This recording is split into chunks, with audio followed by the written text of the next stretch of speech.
పసిపాప మనసున్న ప్రతి మనిషిలోనూ పరమాత్ముడున్నాడని, వాడు పరిశుద్ధుడవుతాడని, గోళీల ఆటల్లో కొండంత సత్యం చాటావు ఓ సాయి, మమ్ము సాకావు మా సాయి. వాసనలు వేరైన వర్ణాలు ఎన్నైన పూలన్నీ ఒకటంటివి, నిన్ను పూజించ తగునంటివి. మా తడిలేని హృదయాల దయతోటి తడిపి కలుపుల్ని తీసేస్తివి, మాలో కలతల్ని మాపేస్తివి.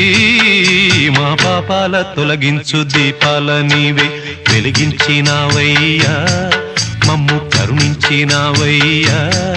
జన్మ జన్మాల పుణ్యాల పంటల్లే నిన్ను దర్శించినామయ్యా, మేము తరించినామయ్యా.